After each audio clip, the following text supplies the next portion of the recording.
প্রিয় দর্শক সবাইকে স্বাগত জানাচ্ছি এনটিভিতে সরাসরি সম্প্রচারিত অনুষ্ঠান সংলাপ প্রতিদিন। আমি মুকসিমুল হাসান এবং আমাদের সঙ্গে দুজন অতিথি রয়েছেন। আমরা শুরুতেই তাদের সঙ্গে পরিচিত হব।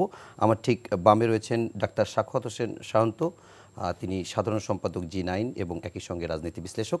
এবং তারপর রয়েছেন ডক্টর শফিকুল ইসলাম মাসুদ, তিনি বাংলাদেশ জামায়াত ইসলামীর কেন্দ্রীয় কর্মপরিষদ সদস্য এবং একই সঙ্গে ঢাকা মহানগর দক্ষিণের সাধারণ সম্পাদক। আপনাদের দুজনকেই স্বাগত জানাচ্ছি আজকের আলোচনায়।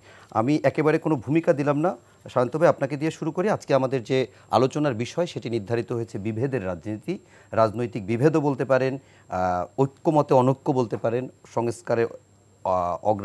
সংস্কারের অগ্রগতিতে এক ধরনের ধীরগতি সেটিও বলতে পারেন। মূলত এরকম একটি সাবজেক্ট নির্ধারণের কারণ হচ্ছে আজকে আমরা জাতীয় ঐকমত্য কমিশনে দ্বিতীয় দফার 20তম দিনের আলোচনায় দেখেছি যে শুরুতেই বিএনপি ওয়াকআউট করেছে এবং তারপর আবার ভেতরে ঢুকেছে। তাছাড়া বিএনপি মহাসচিব মির্জা ফখরুল ইসলাম আলমগীর বলেছেন রাজনৈতিক দলগুলো নিজেদের মধ্যে কোন্দলে লিপ্ত হচ্ছে, যা দেশে নতুন করে ফ্যাসিস্টদের পুনর্বাসিত হওয়ার সুযোগ করে দিতে পারে, এরকম একটি আশঙ্কাও তিনি করেছেন। এই জায়গাটি থেকে আপনার কাছে আমার প্রথম প্রশ্ন, কেন বিএনপি আজকে ঐকমত্য কমিশনের দ্বিতীয় দফার 20তম দিনে এসে প্রথমবারের মতো ওয়াকআউট করলো এবং আবার পরে ভেতরে গিয়েছেও? আপনাকে ধন্যবাদ এবং আমার সঙ্গে আলোচনায় মাসুদ ভাই আছেন এবং যারা শুনছেন সবার জন্য শুভেচ্ছা রইল। দেখেন, বাংলাদেশের রাজনীতিতে ভিন্ন মত, দ্বিমত, বিভেদ, বিভাজন, কৌশল, অপকৌশল, এই শব্দগুলো অঙ্গাঅঙ্গিভাবে জড়িত সব সময় ছিল, আছে এবং হয়তো থাকবেও। ওই আয়ুব বাচ্চুর ওই গানের মতো যে আমি কষ্ট পেতে ভালোবাসি, ওই রকম সুরে এখন বাংলাদেশের রাজনীতিবিদরা বা অনেকেই হয়তো বলতে পারেন যে আমরা বিভাজিত হতে ভালোবাসি। এটা আমি অনেক সময় এটা বলি যে বাঙালির ক্যারেক্টারের মধ্যে কেমন যেন একটা বিভাজন প্রিয়তা আছে। 1971 সনে এমন একটি রক্তক্ষয়ী যুদ্ধের মাধ্যমে যে জাতি জন্ম নিল, সেই জাতির বাংলাদেশি যে জাতি জন্ম নিল, বাংলাদেশ নামের একটা রাষ্ট্রের অভ্যুদয় হলো 72 সনে এসে সেই মুক্তিযুদ্ধের পক্ষের শক্তির মধ্যেই এমন বিভাজন হয়ে গেল যে খুনোখুনি, রক্তপাত, জাসদ আলাদা একটা রাজনৈতিক দল হয়ে গেল, তাদের গুম খুন করতে লাগলো সরকার, এইদিকে সরকারের মধ্যে সরকার তৈরি হলো, নানান রকম বিভাজন হলো। পরবর্তী সময়ে বিভিন্ন সময়ে এরকম বিভাজনের এই চিত্র কিন্তু আছে এবং তার খেসারত আমরা দিয়েছি। কিন্তু এখনকার যে বিভাজন, এই বিভাজনটাকে ওই রকম বিভাজন হিসেবে দেখাটা ঠিক হবে না। এখনকার যে বিভাজন, এটাকে এইভাবে বিভেদ বা বিভাজন না বলে এটাকে ভিন্নমত বা দ্বিমত হিসেবে দেখা ভালো। দেখেন, এই যে ঐকমত্য কমিশনে যেই আলোচনায় ভিন্নমত বা দ্বিমত হচ্ছে, এটা হওয়া কি খুব স্বাভাবিক নয়? অনেক ক্ষেত্রে বিএনপি একটি আলাদা রাজনৈতিক দল, তার নিজস্ব গঠনতন্ত্র, নিজস্ব আদর্শ, নিজস্ব কৌশল, নিজস্ব পথ চলা আছে। জামায়াত ইসলাম ঠিক ভিন্ন ও তাদের নিজস্ব আদর্শের ভিন্ন একটা রাজনৈতিক দল, তাদেরও চলার পথ মত অন্যরকম আছে। অন্যান্য যে রাজনৈতিক দলগুলো বলেন, প্রত্যেকেরই তো নিজস্ব একটা এজেন্ডা আছে, নিজস্ব আদর্শ আছে, আদর্শিক অবস্থান আছে এবং কৌশল নানান রকমভাবে হবে। এখন এই আলোচনায় সব দলের কৌশল সব জায়গায় এক হয়ে যাবে, এটা ভাবাটাই তো অন্যায়। কিছু কিছু জায়গায় বেসিক ক্ষেত্রে একমত হবে, অনেক ক্ষেত্রে একমত হবে না। আপনি জামায়াত ইসলামের সব চাওয়া আর বিএনপির সব চাওয়া যদি মিলে যায়, তাহলে দুইটা দল প্রয়োজন ছিল না। তো সিপিবি বা বামপন্থী দলগুলো তাদের যে রাষ্ট্র ব্যবস্থাপনা তারা চায়, আর আল্লাহর আইন বা আল্লাহর শাসন প্রতিষ্ঠা করার ব্রত নিয়ে রাজনীতি করার যে ইসলামপন্থী দল, তাদের চাওয়া কি কাছাকাছিও হবে? এক হওয়া তো দূরের কথা। এই মতভিন্নতা, এই দ্বিমত মেনে নিয়ে রাষ্ট্র পরিচালনার মৌলিক কিছু জায়গায় যদি এক হয়, যে আমি বাংলাদেশের স্বাধীনতা ও সার্বভৌমত্বের প্রতি আনুগত্য স্বীকার করছি এবং মেনে নিচ্ছি, আমি বাংলাদেশের গণতান্ত্রিক বিধি ব্যবস্থা সমুন্নত রাখবার জন্য একটি গ্রহণযোগ্য ভোট ব্যবস্থার জন্য যা করণীয় সেটা আমরা একমত হচ্ছি, বাংলাদেশের নারীর অগ্রযাত্রা বা পিছিয়ে পড়া জনগোষ্ঠীকে এগিয়ে নেবার জন্য আমরা এই বিষয়ে একমত হচ্ছি, বাংলাদেশে ভবিষ্যতে যাতে কোনো স্বৈরতন্ত্র জেকে বসতে না পারে সেই কারণে আমরা সাংবিধানিকভাবে বা প্রাতিষ্ঠানিকভাবে এই রক্ষা কবচগুলোর ব্যাপারে আমরা একমত হচ্ছি। সেখানে এই ব্যাখ্যা দিতে গিয়েও আপনার কাছে মনে হবে এটা যৌক্তিক এবং খুবই যৌক্তিক, এটা মানা খুবই উচিত। আমার কাছে মনে হতে পারে যে না, এই বিধি ব্যবস্থাটা এই রাষ্ট্রের জন্য প্রযোজ্য নয়, তখন আমি ভিন্ন মত দিব। এবং এই যে বিভিন্ন বিধি ব্যবস্থা নিয়ে আমরা যে কথা বলি, সেই কথাটাও তো যেটা আজকে প্রাসঙ্গিক আগামীকাল অপ্রাসঙ্গিক হয়ে যাবে, গতকাল অপ্রাসঙ্গিক ছিল আজকে প্রাসঙ্গিক, অথবা আমি ইউরোপিয়ান একটা দেশকে দেখে আমি বা আমেরিকানকে দেখে আমি প্রাসঙ্গিক মনে করছি তার সঙ্গে তুলনা দিয়ে, কিন্তু আমার রাষ্ট্র ব্যবস্থা, আমার জনগণের মনন, আমার এখানে গণতন্ত্রের অবস্থা, আমার মানবাধিকারের যে স্ট্যাটাস, আমার রাষ্ট্র পরিচালনার যে ধরন, তাতে হয়তো মনে হতে পারে অপ্রাসঙ্গিক। এখন কেউ বলবে আমরা উন্নত ব্যবস্থার ওইটাই এক্ষুনি চাই, কেউ বলবেন না ওইখানে এইটা ইমপ্লিমেন্ট করা যাবে না। সুতরাং এই মত, ভিন্ন মত, দ্বিমত তো থাকবেই, থাকবেই। আমরা আরেকটু বিভেদ হিসেবে দেখিয়ে আরো বিভেদের দিকে ঠেলে দেওয়াটা ঠিক হবে না। আচ্ছা, বিভেদ হিসেবে দেখিয়ে বিভেদের দিকে ঠেলে দেওয়া যেমন ঠিক হবে না, ঠিক তেমনি বিভেদটা যদি আগে দেখে যদি সতর্ক ব্যবস্থা নেওয়া যায় সেটি ভালো কিনা সে উত্তর আপনি দিবেন। সাথে কেন ওয়াকআউট করলো এই প্রশ্নটির উত্তর পেলাম না, আমরা আশা করি পরবর্তীতে আপনার কাছ থেকে নেব। আমি একটু সংক্ষিপ্তভাবে শফিকুল ইসলাম মাসুদ ভাই আপনার কাছে যে বিষয়টি জানতে চাই, বিএনপি মহাসচিব আপনি নিশ্চয়ই খেয়াল করেছেন পরপর আজকে তৃতীয় দিনের মতো এই ইস্যু নিয়ে কথা বলেছেন এবং তিনি বলেছেন রাজনৈতিক দলগুলো নিজেদের মধ্যে কোন্দলে লিপ্ত হচ্ছে, দেশকে নতুন করে ফ্যাসিস্টকে পুনর্বাসিত হওয়ার সুযোগ করে দেবে। এর আগে তিনি বলেছেন এটা আশঙ্কা হতে পারে, ফ্যাসিস্ট ফিরে আসতে পারে, আওয়ামী লীগকে পুনর্বাসন হতে পারে এই প্রক্রিয়ার মধ্য দিয়ে। বিএনপি মহাসচিবের এই বক্তব্য কি রাজনৈতিক দলগুলো নেতারা তাদের বক্তব্যেই রাখছে? জামাত কি এটি উপলব্ধি করতে পারছে যে বিভেদ যদি বাড়ে তাহলে ফ্যাসিস্টরা আবার সুযোগ নিতে পারে? ধন্যবাদ আপনাকে এবং আমার সম্মানিত সহ আলোচক সায়ন্ত ভাই ইতিমধ্যে কথা বলেছেন। আমি দু তিনটা কথা আগে একটু বলে নিই আপনাকে। এক নম্বর হচ্ছে যে বিভেদের রাজনীতির সূচনা হয়েছে আমাদের দেশ স্বাধীনের পরে প্রথমেই। যে স্বাধীনতা অর্জিত হয়েছে, স্বাধীনতা এবং স্বাধীনতার পক্ষে বিপক্ষে একটা সূত্র তুলে সর্বোচ্চ বিভাজন করেছে আওয়ামী লীগ এবং বিগত ১৫ বছরে এই বিভাজনের যে চূড়ান্ত রূপ তারা পরিগ্রহ করেছে, এটা হঠাৎ করে 10 মাসে, 11 মাসে, 12 মাসে, 1 বছরে আপনি একেবারে মূলোৎপাটিত করে ফেলবেন, শিকড় উপড়ে ফেলবেন, এটা যেমন খুব স্বাভাবিক না। আবার কিন্তু একটা সিগনিফিকেন্ট ব্যাপার আছে যে আমরা যারা বৈষম্য বিরোধী আন্দোলনে লড়াই করলাম একই প্ল্যাটফর্মে, তারা 3 মাস বা 4 মাসও একসাথে চলার একটা রাস্তা বেসিক কিছু ইস্যুতে করতে পারলাম, কেন করতে পারলাম না? তার চেয়ে বড় ব্যাপার হচ্ছে যেই ফ্যাসিস্ট এই বিভাজনের রাস্তাগুলো তৈরি করেছে, আমরা কেউ কি ওই রাস্তায় হাঁটা শুরু করলাম। যেই মুক্তিযুদ্ধ, যেই রাজাকার, বাংলা স্যার, এই ইস্যুগুলো আমরা নিয়ে এসে কি ট্যাগিং এর রাজনীতি, যেটা কি চাচ্ছি আমরা, অথচ এই ট্যাগিং এর রাজনীতিতে আবরার ফাহাদকে হত্যা করা হয়েছে, এই ট্যাগিং এর রাজনীতি গুম করা হয়েছে, এই ট্যাগিং এর রাজনীতি আয়নাঘর তৈরি করা হয়েছে, এই ট্যাগিং এর রাজনীতি স্লোগান দিয়ে এদেশের মুসলমান আলেম দেশপ্রেমিক লোকদেরকে ফাঁসিতে ঝুলানো হয়েছে। তাহলে আমাকে কিন্তু শুধু আওয়ামী লীগ এটা করে গেছে, এখন আওয়ামী লীগ করতেছে দোসররা, ব্যাপারটা কিন্তু সেরকম ভাবলেও আমাদের ডায়াগনোসিসটা যথার্থ হবে না।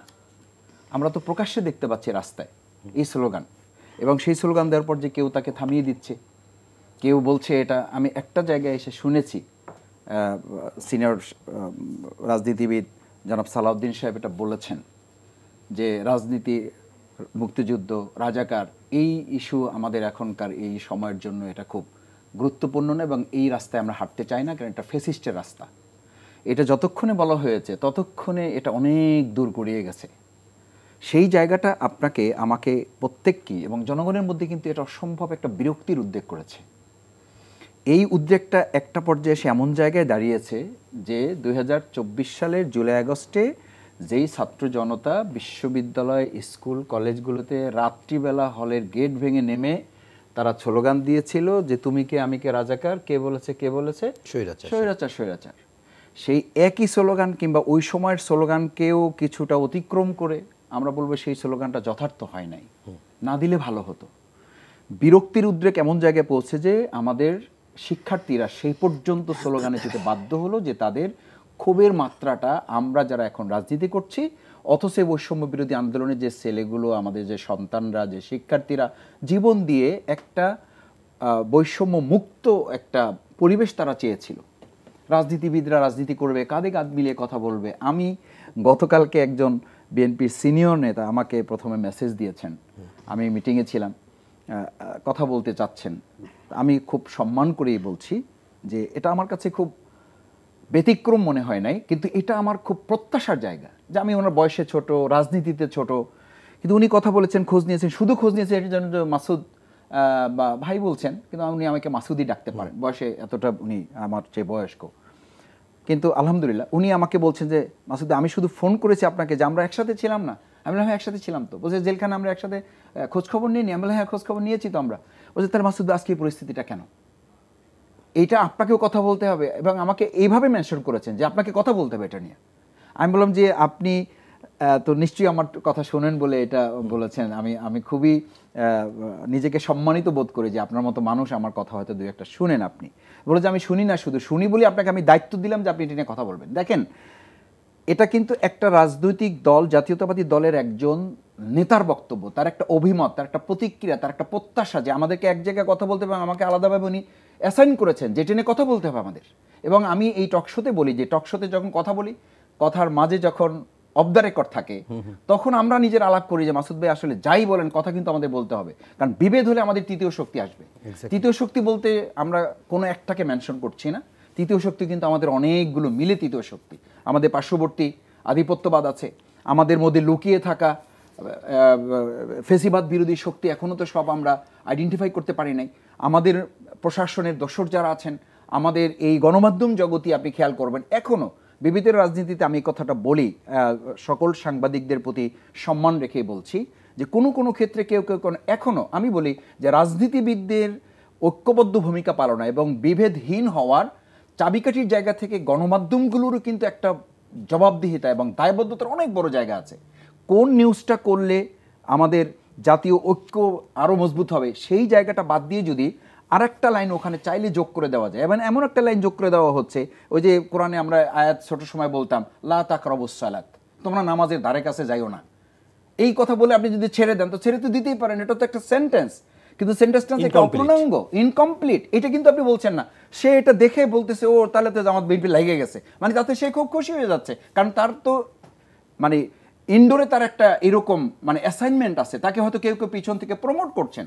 সেই জায়গায় আমি বলি যে আমাদের সব জায়গা থেকে আমরা যদি কনসার্ন নিতে পারি, এবং রাজনীতিবিদের জায়গা থেকে আমরা রাজনীতির যারা মূলত জাতীয় পর্যায়ে ভূমিকা রাখেন তারা যদি রাজনীতির চক্রান্তটা বুঝতে পারে এবং তার পরবর্তী ধাপটা যে তার প্রতিফলটা কি, তার প্রতিক্রিয়াটা কি, আফটার ম্যাথটা কি, রিয়াকশনটা কি, সেটা যদি আমার সামনে থাকে, সেটা তো আছে 2008-এ আছে, 2014-তে আছে, 2018-তে আছে, 2024-এ আছে, এখন 25-26-এ এসেও কিন্তু আমাদের সামনে এটা হেডেকের কারণ যে রাজনীতিবিদদের অনৈক্যই একটা দেশের সবচেয়ে বড় সমস্যা তৈরি করেছিল, ভবিষ্যতেও করতে পারে।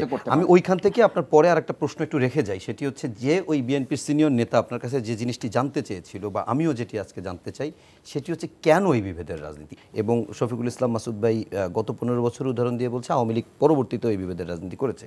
এখন সেই হিসেবে 72-এই আপনি বলছেন যে অনৈক্য তৈরি হয়ে গেছে, যে কারণে সেই স্বাধীনতার সুফল বলি, কিংবা আমরা 74-এ 75-এ এসে পট পরিবর্তনও দেখেছি। এখন এই যে বিভেদটুকু চলছে, গণতন্ত্রের বিভেদ বিভাজন থাকবে, কিন্তু এটি মাত্রাতিরিক্ত বলে আপনার কাছে মনে হয় কিনা? না, ডেফিনেটলি মাত্রাতিরিক্ত, এবং আমরা আসলে একটা ঐক্যবদ্ধ জাতি হয়ে ওঠার যে উপাদানগুলি দরকার সেটা শুরু থেকে অনুপস্থিত ছিল বলে আমরা ঐক্যবদ্ধ জাতি হিসেবে গড়ে উঠতে পারিনি। ফলে এখন চাইলেই হঠাৎ করে ঐক্যবদ্ধ জাতি হিসেবে আমরা আবির্ভূত হয়ে যাব, এটা আশা করাই ভুল। তবে গণঅভ্যুত্থানের পক্ষের শক্তিগুলোর মধ্যে যেহেতু 18 বছর ধরে তারা নিপীড়িত, নির্যাতিত এবং নানান রকমের ক্ষতির সম্মুখীন হয়েছে, তাদের মধ্যে এক ধরনের ঐক্য থাকাটা কাঙ্ক্ষিত ছিল। এবার এই বিষয়ে বিস্তারিত আরেকটু বলার আগে আপনার প্রথম প্রশ্নের উত্তরটা দিয়েই নেই, যেহেতু আগের বার প্রশ্ন করেছিলেন, দেয়া হয়নি। সেটা হলো বিএনপির প্রতিনিধিরা আজকে কেন ওয়াকআউট করলো প্রথমবারের মতো। এই ওয়াকআউটের কেন করেছেন তার জবাবটা কিন্তু ওই প্রতিনিধি দলের অন্যতম সদস্য, বিএনপির স্থায়ী কমিটির সদস্য সালাউদ্দিন আহমেদ দিয়েছেন। তিনি বলেছেন যেখানে একমত হওয়ার মৌলিক সম্ভাবনা নাই, সেই রকম জায়গায় ওই আলোচনা থেকে নিজেকে সরিয়ে নেওয়াটাও তার গণতান্ত্রিক অধিকার। কারণ বিএনপি আগেই বলেছিল যে অনেক মৌলিক প্রশ্নে, যেটা মাসুদ ভাই বলছিলেন যে বেসিক অনেক কিছুতে কেন ঐক্যমত হবে না, বেসিক অনেক কিছুতে ইতিমধ্যে ঐক্যমত হয়ে গেছে। 70 অনুচ্ছেদ নিয়ে সবাই কিন্তু একমত হয়ে গেছেন। নারীর আসন সংখ্যা বাড়ানো নিয়ে কিন্তু এক ধরনের ঐক্যমত তৈরি হয়ে গেছে। তারপরে এই 10 বছরের বেশি একজন সরকার প্রধান থাকতে পারবেন না সেই বিষয়ে কিন্তু ঐক্যমত হয়ে গেছে। আপনার তত্ত্বাবধায়ক সরকার ব্যবস্থা নিয়ে কিন্তু ঐক্যমত হয়ে গেছে এবং সেখানে জাতীয় সংসদের মাধ্যমে বা কোনো প্রক্রিয়ায় বা আদালতের দোহাই দিয়েও কেউ যাতে এটাকে আবার বাতিল করতে না পারে সেই জন্য বিএনপি কিন্তু প্রস্তাব করেছে যে এটা করতে হলে গণভোটে যেতে হবে। সুতরাং সেখানেও কিন্তু ঐক্যমত হয়ে গেছে। নির্বাচন কমিশন পুনর্গঠন নিয়ে কিন্তু সব দল মোটামুটি অনেকখানি আলোচনায় এগিয়ে গেছে। সুতরাং বেসিক জায়গাগুলো ডেমোক্রেসিকে স্ট্রেংথেন করবার জন্য যে ঐক্যমত দরকার সেটা অনেকখানি কিন্তু ইতিমধ্যে অর্জিত হয়ে গেছে। বাকি বিষয়গুলো নিয়ে আলোচনা হচ্ছে। এখন আজকে যে বিষয় নিয়ে আলোচনা ছিল, যেখান থেকে বিএনপি নিজেকে সরিয়ে নিল আলোচনা থেকে, সেটা হচ্ছে সাংবিধানিক প্রতিষ্ঠানগুলোকে তার প্রধানের নিয়োগ প্রক্রিয়া নিয়ে। এখন এই নিয়োগ প্রক্রিয়া নিয়েও সালাউদ্দিন আহমেদের যে বক্তব্য, বিএনপির পক্ষ থেকে যে বক্তব্য, সেটা হচ্ছে আপনি নির্বাহী বিভাগের হাতে কর্তৃত্ব রাখবেন না, কিন্তু তাকে দায়িত্ব এবং জবাবদিহিতার মধ্যে তাকে শুধু রাখবেন। এটা নিয়োগ প্রক্রিয়ার মধ্যে অন্যদেরকে ইনভলভ করে যদি এমন নিয়োগ হয়ে যায়, সেই নিয়োগপ্রাপ্ত ব্যক্তি যদি সরকারকে অসহযোগিতা করে এবং তার জবাবদিহিতা এবং দায়টা যদি সরকারের উপরেই যায়, তাহলে ওই সরকার আবার তাদের যে এজেন্ডা, যে প্রতিশ্রুতি, নির্বাচনী যে প্রতিশ্রুতি বা জনগণের কাছে দেওয়া যে অঙ্গীকার, সেই মতো যে রাষ্ট্র চালাবে সেটা ব্যাহত হয় কি না সেই ব্যাখ্যা কিন্তু বিএনপি দিচ্ছে। এবং সেই ক্ষেত্রে বরং আপনি যদি তার নিয়োগ প্রক্রিয়াকে নির্বাহী বিভাগের কর্তৃত্বটা বহাল রেখেও যদি বিধিবিধানের মাধ্যমে যারা এতে নিয়োগ পাবেন তারা বিধিবিধানের মধ্যে চালাতে বাধ্য হন এবং না চালালে তাদের বিরুদ্ধে যে আইনানুগ ব্যবস্থা, রাষ্ট্রীয় ব্যবস্থা নেওয়া যায়, যেটা এখন দেখছি আমরা, বিচারপতি খায়রুল হকের বিরুদ্ধে এখন ব্যবস্থা নেওয়া হচ্ছে না। সুতরাং কেউ আইনের ঊর্ধ্বে নয়, এই বোধটা যেন তার মধ্যে দেয়া হয়, সেইখান থেকে এটা করতে হবে। এখন বিভেদের যেটা আমি সংক্ষেপে একটা বলি, যেটা মাসুদ ভাই বলছিলেন যে বিভেদটা হওয়া কাঙ্ক্ষিত না। এখন রাজনৈতিক দলগুলোর উপরে যখন বিভেদের সুর বাজে তখন তার প্রভাব নিচে যায় এবং ফলোয়াররা ওই তার নেতার থেকে কয়েক গুণ আগ বাড়িয়ে এটা বলতে থাকে। এখন এই বিভেদের রাজনীতিতে খুব সৎভাবে যদি বলি আমরা, যে আওয়ামী লীগ বিএনপি দুই দলের সিনিয়র নেতারা যারা একে অপরের বিরুদ্ধে বিভেদের সুরটা ছড়ালেন, তার সূত্রপাত কি দিয়ে হয়েছে আপনি জানেন? প্রথম সূত্রপাত হয়েছে যখন জামায়াত ইসলামের আমির ডাক্তার শফিকুর রহমান সাহেব বললেন যে 80% দখল, চাঁদাবাজি বিএনপি নিয়েছে, সুতরাং ইলেকশন দিয়ে আর কি করবেন। এই দীর্ঘদিনের মিত্র ফ্যাসিবাদের হাতে নিপীড়িত দুইটা শক্তি যারা একমত হয়ে দীর্ঘদিন আন্দোলন করলো, তারা যদি তাদের মধ্যে একটা বড় দলকে নিয়ে প্রকাশ্য এরকম 80% দখলের অভিযোগ যদি তার থেকেই থাকে, প্রাথমিকভাবে তারা নিজেরা যেহেতু একসঙ্গে কাজ করেছে ওই দলকেই বলতে পারতো যে আপনাদের অবস্থায় আপনারা কি করবেন বলেন, না হলে আমাদের কিন্তু মাঠের বক্তব্য এবং রাজনীতিতে যেতে হবে। আপনি একটা দলকে প্রকাশ্যে সামগ্রিকভাবে পুরো দলটাকে দায়ী করে ফেলেন, তখন ওই দলের যারা কর্মী বা নেতা তাদের গায়ে এটা লাগবে না। এই জামায়াত ইসলামকে নিয়ে বিএনপির কোনো বড় লেভেলের নেতা থেকে ওই অভিযোগের আগে কোন অভিযোগ আপনি খুঁজে দেখাতে পারবেন না। আমি একদম দায়িত্ব নিয়ে বলছি, কোনো সংবাদ মাধ্যম ঘেটে কোথাও দেখাতে পারবে না। এই যে বিভেদটা শুরু হলো, তারপর বিএনপির সিনিয়রদের নেতাদের মধ্যে কেউ কেউ জামায়াত ইসলামে 71-এর ভূমিকা নিয়ে সামনে প্রশ্ন তুলে ফেলে। সর্বশেষে যে মিটফোর্ডের যে হত্যাকাণ্ডটা, এই হত্যাকাণ্ড নিয়ে আপনি স্পষ্ট বুঝেন যে বিএনপি এটা জামায়াত ইসলামের মতো ওই রকম চেইন অফ কমান্ডের ক্যাডার দলও না, কোনো ক্যাডার ভিত্তিক দলও না। তাদের মধ্যে এরকম অনুপ্রবেশকারী হোক, নিজের দলের মধ্যে এরকম খারাপ হোক, সেটা আছে, এটা দলও কিন্তু মেনে নিচ্ছে বলেই হাজার হাজার নেতাকর্মীকে বহিষ্কার করতে বাধ্য হচ্ছে। সেই হত্যাকাণ্ড নিয়ে জামায়াত ইসলামের নেতাকর্মীরা যেই বক্তব্য, যেই স্লোগান এবং তারেক রহমানকে পর্যন্ত ইনভলভ করে যা বললো, এটা কি খুব জরুরি ছিল তাদের জন্য? আবার বিএনপির তরফ থেকে বিএনপির নেতারা জামায়াতের 71-এর ভূমিকা নিয়ে নতুন করে যে প্রশ্ন সামনে আসছেন, সেটাও কি জরুরি? ফলে উভয় পক্ষ থেকে যদি এই উপলব্ধিটা আসে এবং মনে করে যে এই সব ডালপালা নিয়ে নাড়াচাড়া না করে আমরা যে বেসিক জায়গা, যেটা মূল স্তম্ভ যেটা রাষ্ট্র পরিচালনা করবার জন্য ওই সব জায়গায় মনোযোগ দিন। আমি একটু শফিকুল ইসলাম মাসুদ ভাই আপনার কাছে যে প্রশ্নটি করছিলাম যে করে রেখেছিলাম যে কেন এত বিভেদ, সঙ্গে শান্ত ভাই যেমন যে প্রশ্নটি যে বক্তব্যটি দিলেন যে এটি শুরু করেছিলেন জামাতের পক্ষ থেকে শুরু হয়েছিল, তো আসলে জামাত কি আসলে শুরু করেছিল বা কেন শুরু করেছিল? তারা কি মনে করেনি যেটি এত বড় অবস্থানে যেতে পারে বা বিভেদটা একটা পর্যায়ে দুই দলকে মুখোমুখি পর্যায়ে দাঁড় করাতে পারে? আমি প্রথমে একটু বলি যে শান্ত ভাই যেহেতু দায়িত্ব নিয়ে বলেছেন, আমার বোধহয় এটা তার প্রমাণ করা উচিত। আর আমি দায়িত্ব নিয়ে বলছি, যদি এটা প্রমাণ করতে পারে তাহলে আমি জামাত ইসলামী ছেড়ে দেব। উনি তো দায়িত্ব নিয়ে কোনো গ্যারান্টি দেন নাই। আর আমি দায়িত্ব নিয়ে বলছি, আমির জামাত ডাক্তার শফিকুর রহমান আমাদের বাংলাদেশের এখনকার রাজনীতিতে কথা বলার সৌজন্যতার উনি হচ্ছেন মডেল। এটা একেবারে জাতশত্রু যে সে ওটা বলে যে জামাতের আমিরের মতো করে যদি এই সমাজে এই রাজনীতিতে কথা বলার প্র্যাকটিস কেউ করে তাহলে রাজনীতিতে আর বিভাজন থাকবে না বলা যাবে না, যে বিভাজন রিডিউস হয়ে আসবে। আর আমি দায়িত্ব নিয়ে আরেকটা কথা আপনাকে বলি প্লিজ। জামাত ইসলামী 2024-এর 5ই আগস্টের পর বিএনপি কিংবা বিএনপির কোনো নেতার নাম ধরে কথা বলেছে কেউ কোথাও, যদি এটা প্রমাণিত হয় তাহলেও আমাকে যে শাস্তি দেওয়া হবে আমি শাস্তি মাথা পেতে নেব। 3 নম্বর বলি, পাথর মেরে হত্যাকাণ্ডের ঘটনার সময় আমি প্রোগ্রাম চালিয়েছি। শান্ত ভাই এই কথাগুলো শোনার সময় পান কিনা আমি জানি না, যেহেতু উনি বিশ্লেষক, শোনার কথা এবং শোনা উচিত ওনার। শুরুটাই করেছি, আজকের এই প্রোগ্রাম আমরা করতে এসেছি কোনো দল বা কোনো ব্যক্তির বিরুদ্ধে নয়। আমরা এই বক্তব্য দিতে এসেছি যারা এই নির্মম হত্যাকাণ্ড ঘটিয়েছেন, এই অমানবিকতার বিরুদ্ধে আমরা কথা বলতে এসেছি। আমার ওই কথার পরে যেহেতু সবাই বক্তব্য দিয়েছেন, আপনি জানেন যে কোনো বক্তব্যর মানে সিনপসিসটা কিন্তু ইম্পর্টেন্ট। আমি সিনপসিসটা দিয়ে দিয়েছি যাতে পরবর্তী যারা কথা বলবেন তারা যেন এগ্রেসিভ এবং কোনো পলিটিক্যাল পার্টি বা কোনো পলিটিক্যাল পার্সনকে যারা অ্যাটাক না করেন। আমি জাস্ট সেন্টেন্সটা শেষ করি। আমি শুধু বলছি যে এই যে আজকে আমাদের বিভেদের রাজনীতিটা, এই বিভেদের রাজনীতিটা কিন্তু এখান থেকেই হয়। এই যে আমরা একটা কথা বলে দিচ্ছি, এটা কিন্তু শত শত না, হাজার না, লক্ষ মানুষ এটাকে দেখে। এই জায়গায় আমি বলছি যে আমাদের সুশীল যারা আছেন, আমাদের যারা বিশ্লেষক আছেন, তাদেরও দায়িত্ব নিয়ে এবং যথার্থ কথাটা আমাদের বলার প্র্যাকটিস থাকে। আমরা এখান বিভেদের এই জায়গাটা হচ্ছে যে আমাদের রাজনীতিবিদ হিসাবে আমাদের যেমন দায়িত্ব নিতে হবে, এবং রাজনীতিবিদদের মধ্যে যারা আবার সিনিয়র পার্সোনালিটিস আছেন, সিনিয়র লিডারশিপে যারা আছেন, তারা তাদের কথা বলার মধ্য থেকে কিন্তু একটা মেসেজ দেন, যে মেসেজটা second level, third level, fourth level, even grassroot level পর্যন্ত ওটাকে ক্যারি করা হয়। আপনি নিশ্চয়ই খেয়াল করেছেন এক যে জার্নালিস্ট এবং একজন নাগরিক হিসাবে, যখন ঢাকায় স্লোগান উঠেছে জামাত শিবির রাজাকার, এই মুহূর্তে বাংলা ছাড়, আমি আপনাকে একটা কথা খুব কঠিনভাবে বলি, 17 বছরেও আমার বাউফলে এই স্লোগান তৃণমূল পর্যায়ে এত দূর যায় নাই।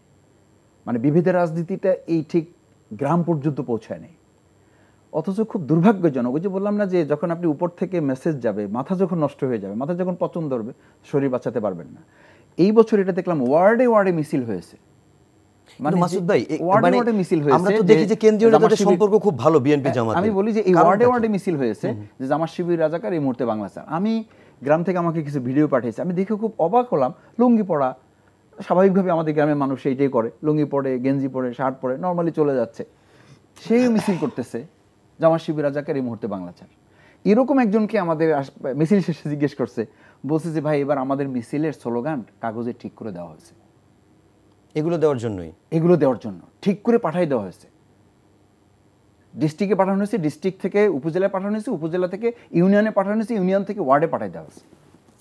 আপনি সেই দেশে বিভেদের রাজনীতির কবর রচনা করবেন কি করে? It's direction. আমরা তো এটা ছড়িয়ে দিচ্ছি, বিভেদটা আমরা কমানোর প্রক্রিয়ার পরিবর্তে আমরা রাজনীতিবিদদেরকে ছড়িয়ে দিচ্ছি।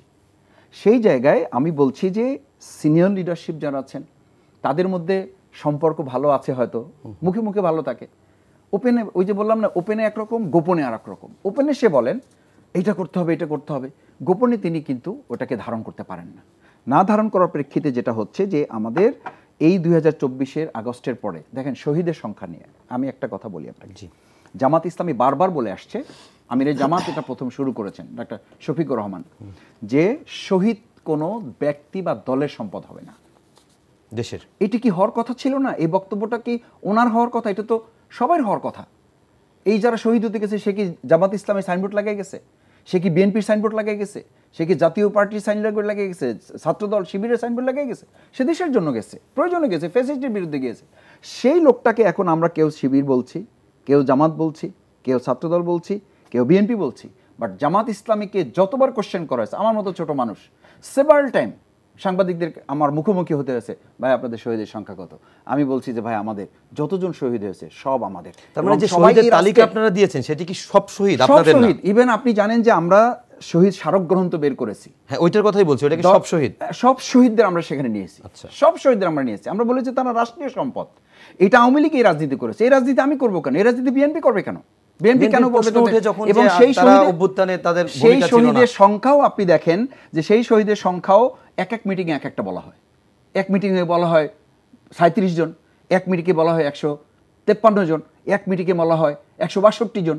তাহলে আপনি কোন জায়গায় আছেন? আবার ওই দলের মহাসচিব কোন একটা মিটিংয়ে বলেন যে আমাদের 1000-এর উপরে, আমাদের 800-র উপরে আমাদের শহীদ হয়েছে। তাহলে এখন কোনটা ঠিক ধরবে?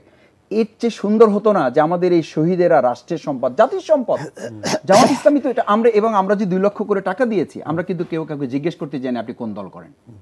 এটা জামাত ইসলামী আমিরের ডিসিশন ছিল যে আপনারা জিজ্ঞেস করতে যাবেন না কে কোন দল করে, সবাইকে আপনারা দিবেন। আহত পঙ্গু আমরা জানতে চাই নাই। এখন আমাদেরকে জিজ্ঞেস করা হয় ভাই জামাতের আহত কত? আমরা বলছি যারা আহত, যারা একটা গুলি খায় নাই, শুধু মানে ইটের আঘাত খাইছে, সে একটু রক্ত বের হয়েছে, ওই ভাইটা আমাদের। এবং শুধু তা না, যারা ওখানে আন্দোলন করতে গিয়েছে তারা সবাই আমাদের, আমরা সবাই এক হয়ে কাজ করেছি।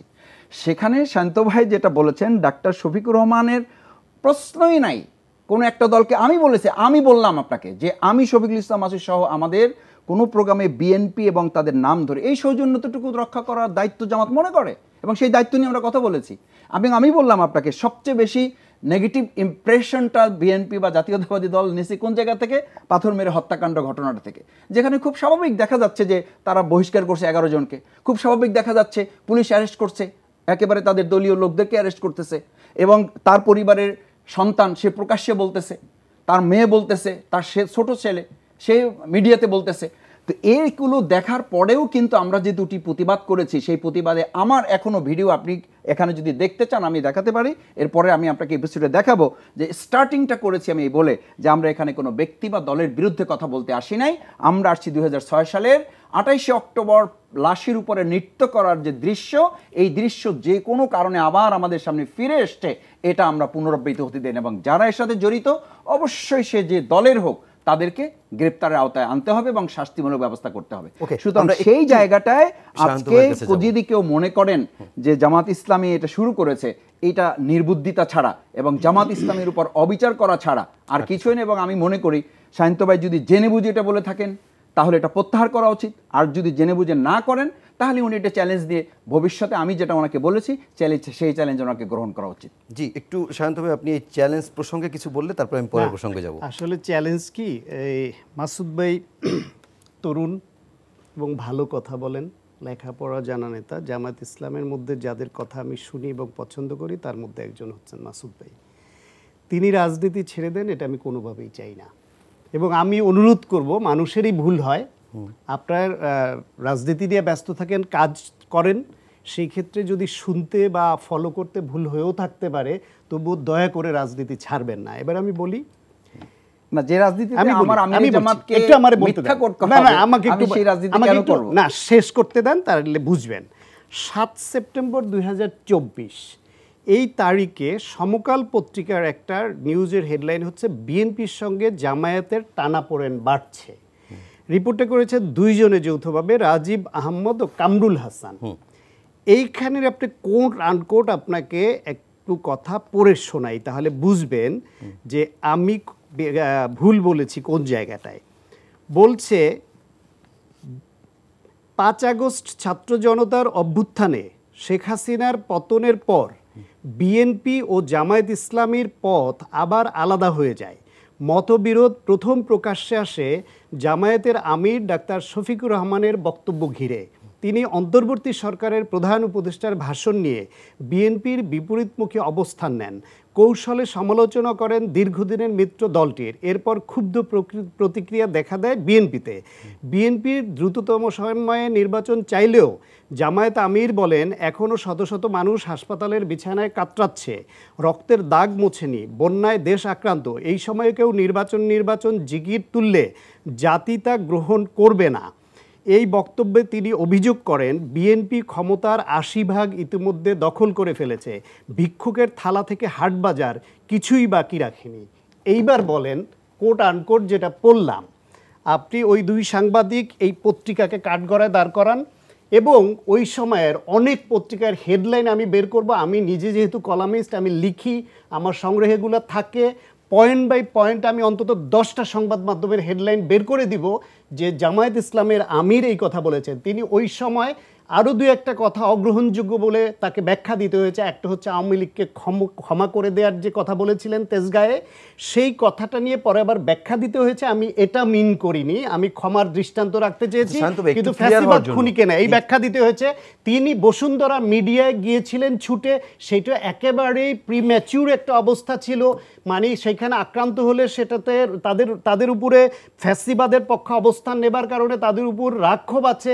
বিএনপিও এই বদনামে জড়িয়েছে বসুন্ধরা গ্রুপের সঙ্গে জড়িয়ে, কিন্তু জামায়াতের আমির নিজেও সেখানে গিয়েছেন। ফলে তাদের কিছু মানুষ তো ভুল তো হতেই পারে, বা ভুল বক্তব্য দিতে পারেন, বা কোনো কিছু না বুঝে আকবরিও কেউ বলে ফেলতে পারেন, কিন্তু আপনার নেতা বা বিএনপির নেতা বা যে কেউ হোক, তারা তো মানুষের ঊর্ধ্বে নয়, মানুষ তো। সুতরাং এইভাবে করে আমি একটা কথা বলেছি বলে আপনি রাজনৈতিক বিশ্লেষক নিয়ে কটাক্ষ করবেন, আপনি আমাকে নিয়ে চ্যালেঞ্জ নেবেন, এইসব করবেন, এটা না করে আপনি আমার ভাই, আপনাকে আমি পছন্দ করি এবং আমি চাই আপনি রাজনীতিতে টিকে থাকেন, পারলে বা সমকালের ওই রিপোর্টের চ্যালেঞ্জ। এখনো ৮০% দখল এবং জামাত আমির এটা বলেছেন, এই যে ক্লিয়ার হতে চাই, এই লাইনটা বের করতে পারেন, এই যে বিএনপি ক্ষমতা, আপনি এই যে দেখেন বিশ্লেষক, আর এই যে আপনি পড়েন, বিএনপি ক্ষমতার ৮০% ইতিমধ্যে দখল করে ফেলেছে। জামাতের আমি কাকে বলেছি, এটা পত্রিকার রিপোর্ট, এইটার পত্রিকার রিপোর্ট আর আমিরে জামাতের কথা লিখেছে। এই যে বলছে যে এটা একটা পত্রিকার কথা লিখেছে, এটা কি আমিরে জামাত বলেছে? এই যে বলছে আমি ডাক্তার শফিকুর রহমানের বক্তব্য, তার বক্তব্য ঘিরে এই যে বলেন, বিএনপি দ্রুততম সময়ে নির্বাচন চাইলে জামায়াত আমির বলেন, এই রিপোর্টের যে জামাত ইসলামী প্রতিবাদ দিয়েছে সেটা কি আপনি জানেন? আপনি প্রতিবাদটা দেখান পারলে। এই যে বলছে যে জামায়াতের আমির বলেন, সেটা কি জানেন? আচ্ছা আপনি বলেন, জামায়াতের আমির বলেন বলে কমা দিয়ে যে কথাটা বক্তব্যটা তুলে ধরেছে সেটা জামায়াতের আমির বক্তব্য না। আমি এইটাই জানতে চাচ্ছিলাম শান্ত ভাই, একটু দর্শকের স্পষ্ট করার জন্য জানতে চাচ্ছি, সেটা কি জামায়াতের আমিরের বক্তব্য হিসেবে উপস্থাপন হয়নি? এখন এরপরও যদি উনি না বুঝেন, মাসুদ ভাই না বুঝুক, আপনি দর্শককে একটু বোঝানোর জন্য জানতে চাচ্ছি আপনার কাছে। আমার বুঝার দরকার নেই, কিন্তু আপনি বুঝছেন কিনা সেটা না। আমি একটু বুঝি, কোট আনকোট পড়ে শুনিয়েছি। আপনি একটা পত্রিকার রিপোর্ট ধরে, এরকম পত্রিকার রিপোর্ট ধরে কি আপনি আমিরে জামাতের ব্যাপার আপনি কথা বলতে পারেন? 10টা পত্রিকার আমি তো সন্দেহ করি যে আপনি কোন দলের হয়ে এখানে কথা বলতে এসেছেন। আমি দায়িত্ব নিয়ে এবং আমি দায়িত্ব নিয়ে বলছি, আপনি বিশ্লেষক হিসেবে কথা বলেন না, আপনি একটা দলের হয়ে এখানে কথা বলছেন। শান্ত ভাই, আপনি একটা দলের হয়ে কথা বলছেন। আমরা দুর্ভাগ্যজনকভাবে আমাকে বলতে হলো যে আপনি একটা দলের মানে মুখপাত্র হিসেবে আপনাকে কথা বলছেন। কথা বলতে পারেন মাসুদ ভাই, হেডলাইন বের করে দিন, আপনি কথা বলতে পারেন না, আপনি মুখপাত্র হিসেবে কথা বলছেন ভাই, আপনি তো বিশ্লেষক হিসেবে। আপনি তাহলে সেই কথার মধ্যে সমকালের রিপোর্টটা উল্লেখ করতে হতো, আপনি সমকালের রিপোর্টটা উল্লেখ করতে হতো। শান্ত ভাই, এইটাই জানতে চাচ্ছিলাম যে এই বক্তব্যটা জামাতের আমির কি কোন প্রোগ্রামে দিয়েছে নাকি ওই পত্রিকাকে দিয়েছে, এটা একটু জানতে চাই। এই বক্তব্যটা কি জামাতের আমিরের কোন প্রোগ্রামে বক্তব্য না ওই প্রতিবেদককে বলেছে, এটা একটু জানতে চাই। যে দুইজন প্রতিবেদকের আপনি নাম বলছিলেন, রাজীব এবং কামরুল হাসান, ওনাদেরকে দেওয়া নাকি কোন প্রোগ্রামে? আমি বলি আপনাকে, জামায়াতের আমির একটা সভায় বক্তব্য দিয়েছেন, প্রতিক্রিয়া জানাতে জাতির উদ্দেশ্যে প্রধান উপদেষ্টা যে ভাষণ দিয়েছে, সেই ভাষণের প্রতিক্রিয়ায় বিএনপি প্রধান উপদেষ্টার সমালোচনা করেছে। তা নির্বাচন চেয়েছে, যে ওনার কথায় নির্বাচনের কোনো প্রসঙ্গ আসে নাই। তার কাউন্টার দিতে গিয়ে জামায়াতের আমির ডাক্তার শফিকুর রহমান যে বক্তব্য দিয়েছেন, সেইখানে এই যে শতকরা ৮০% দখল করে নিয়েছে, ভিক্ষুকের থালা থেকে হাটবাজার কিছুই বাকি রাখেনি, কোট আনকোট এই কথা হুবহু বলেছে। এই কথা কি সমাবেশে বলেছে নাকি ওই পত্রিকার সাংবাদিককে বলেছে? কাউন্টার না, তিনি সাংবাদিকদের বলেছেন। সেইটা নিয়ে বিভিন্ন সংবাদ মাধ্যমে এটা প্রকাশিত হয়েছে। মাসুদ ভাই শুধুই রেগে যাচ্ছেন,